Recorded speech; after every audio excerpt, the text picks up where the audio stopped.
Welcome to Battle Talk. I am Don Battlehawk, and I want to talk to you today about the business of the UFL, attendance, and why we should stop caring so much about attendance. Not because attendance isn't important, but because things are actually fine for the most part. Last week, I did an analysis of the UFL's marketing, okay? One of the reasons why was the shrinking attendance numbers in all current returning markets. Well, today I'm here to tell you it doesn't matter. That's right, it doesn't matter. No, I'm not saying that marketing doesn't matter. Everything I said last week was true. But how many people are at a Battlehawks or a Stallions game or at any other team's game doesn't matter. According to the trends and the numbers that I see, nobody should be panicking. The problems have been ID'd. We know what the problems are, right? The issues are known. There are partial solutions that have been enacted. Opening games in many returning markets were respectable, right? Then there was a fall off, okay? The fall off you get from a lack of follow through, all right? We've talked about that. The UFL knows what to do. In fact, they're promoting the kids' game day here in St. Louis, the next home game with the Archie bobblehead giveaway, right? They're doing it on billboards, on digital billboards. I've seen at least one of them in the St. Louis area. I saw it coming into St. Louis City through Illinois just the other day. Okay, just the other day. They're marketing the promotion, and that's good. You see, so they're doing some things, and that's good. The one thing comes to my mind when it comes to us fans, especially us vocal fans, and really that's what it comes down to, because I think a lot of fans just don't even care, even a little bit. It's just us vocal fans that tend to make the most noise. But we need to stop fixating on attendance. How many people are at a game? We can let the UFL know what we want and to get better at marketing. Until they do, yes, we can do that. What we should also do is back off of each other. It's a rabid cannibalization of the fan base and will produce nothing good. I mentioned in the past marketing video that 4,000 plus fans is a great attendance base. And I meant it. It's something that could be built upon. If you got 4,000 people coming and the league is doing very little to nothing to really get them there, man, that's awesome, right?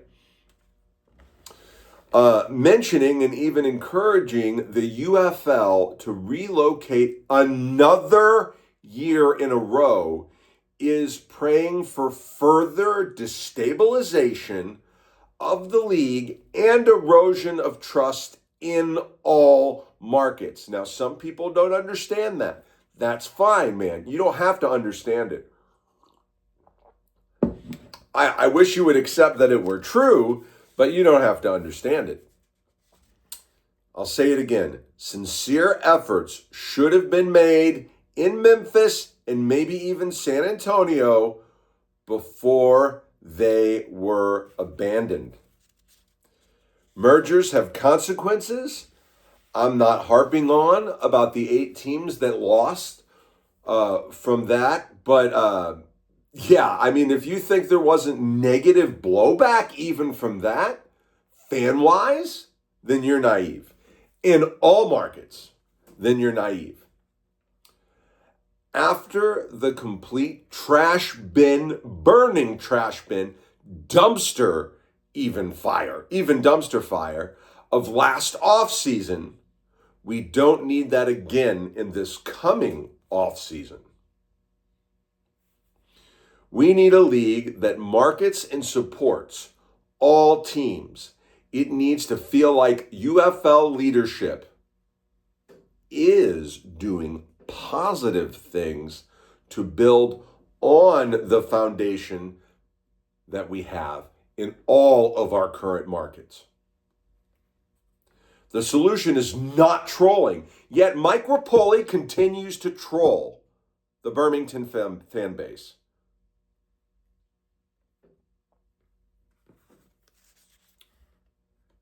That's not what we need.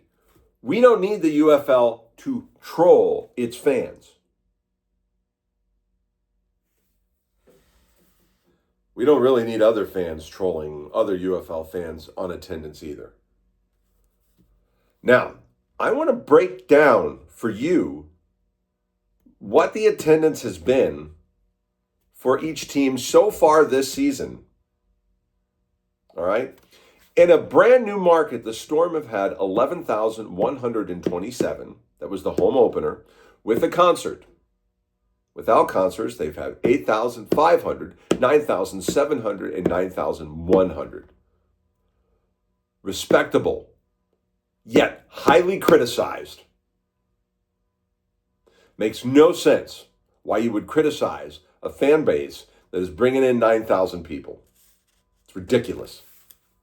Or even 8,000 people. The Stallions, 18,340 for a concert opening day. Then 8,120, then 4,705. Great for a team that has been trolled nonstop. The Gamblers, 7,744. Concert. 4,880, 5,166, 4,409 people went to those games. For a team that's losing,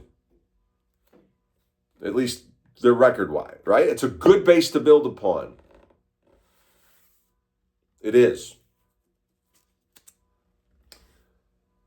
The Renegades, 8,870, 5,799, 5,133, 7,123, 4,001. That was at Fort Hood, a gimmick game for the military. Respectable numbers. You got 5,000 plus people showing up to all of those home games in their regular stadium. That is good. That is something you can build upon. And in the future, I got an episode of ways they could build upon that.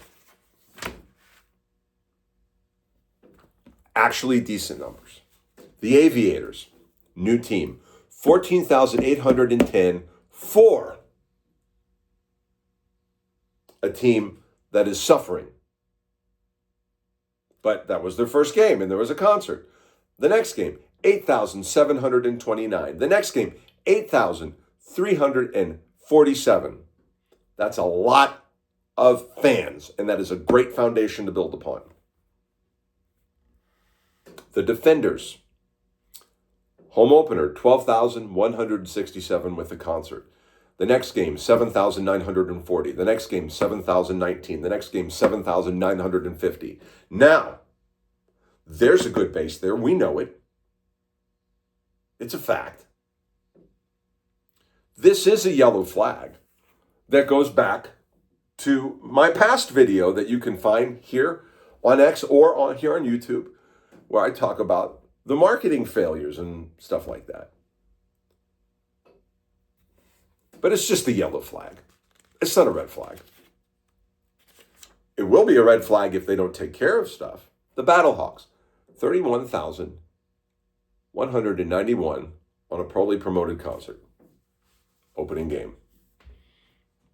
20,209 the next game. 18,563 the next game. Oh, red flags. Oh, my God. No. 21,609 the next game. But it shows the base is really strong and will grow if it is further cultivated.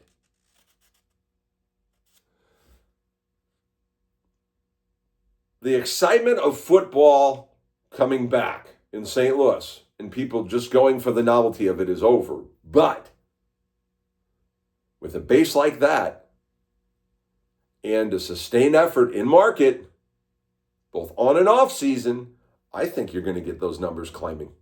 And the more the numbers climb in other markets that you take care of and cultivate, the better it'll be for St. Louis. It's all symbiotic.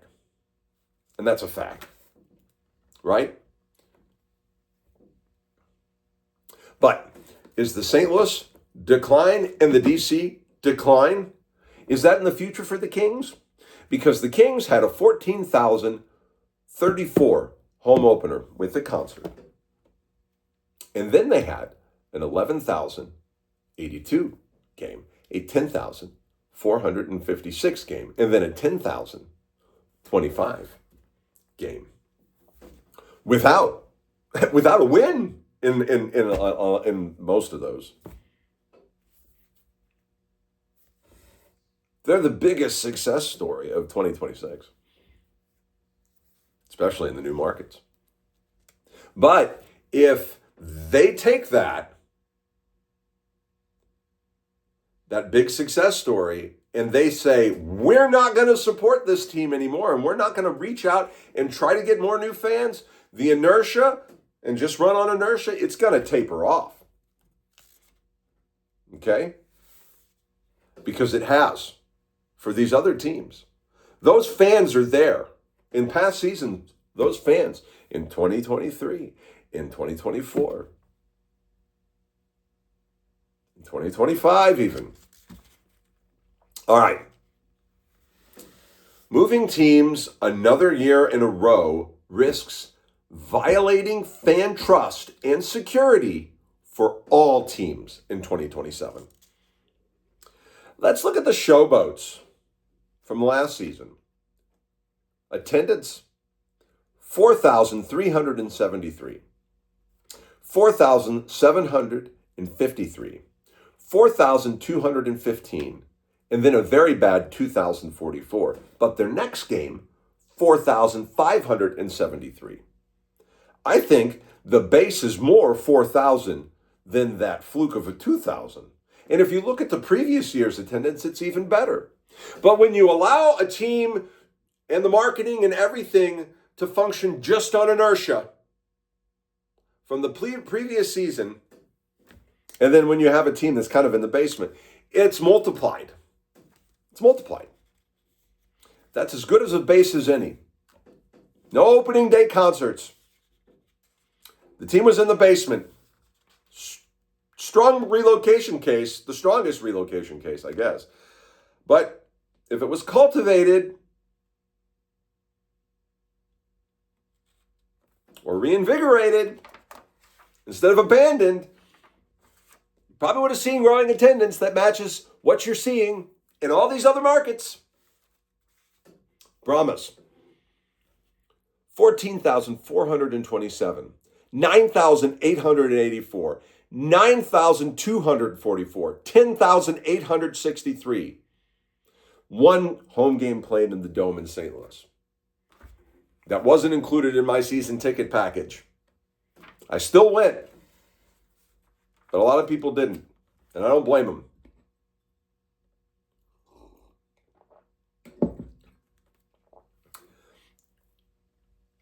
That venue issue and other venue issues aside, those are good numbers.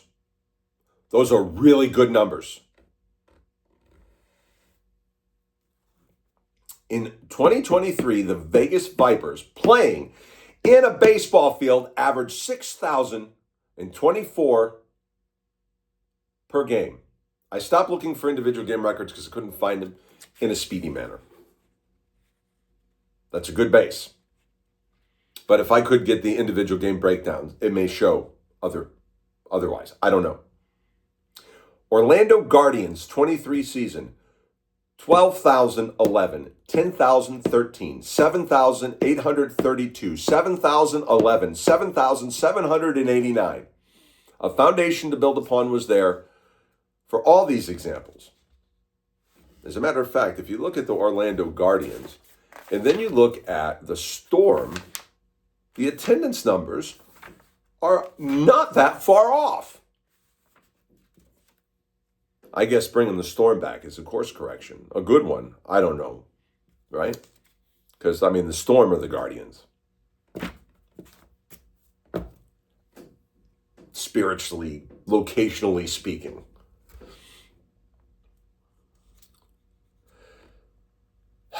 Man.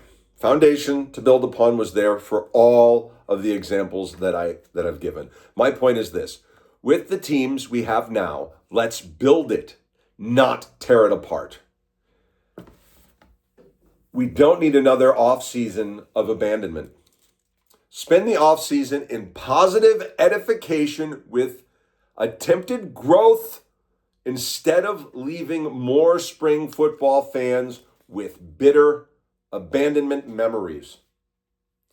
Then, when that real effort is made, revisit concepts of moving teams if it is absolutely necessary, and sustained efforts actually fail. This is the rational outlook. One team I didn't talk about, because I want to talk about them, is Michigan Panthers. And the reason why I want to talk about them in a separate video is what happened at Fort Hood with Dallas, with the Dallas game, is a good example of why we could have kept the Panthers. But I want to talk about that in a different video. Ladies and gentlemen, this has been Battle Talk. Support all the UFL teams. Remember, I am a Battlehawks fan. I want the Battlehawks to beat every single one of your teams into the ground to the point where you have a hard time walking the next week as a fan base, right? But I watch all of y'all's games. And sometimes, on any given day, I'm rooting for any one of y'all's teams. I'm always rooting for your fan base. Always. Without exceptions. I'm always rooting for your fan base.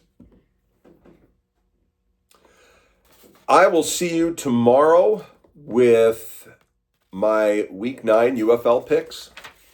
And then I will see you the day after with a Battlehawks player profile for Ja'Cour Peasy Pearson. Have a great day.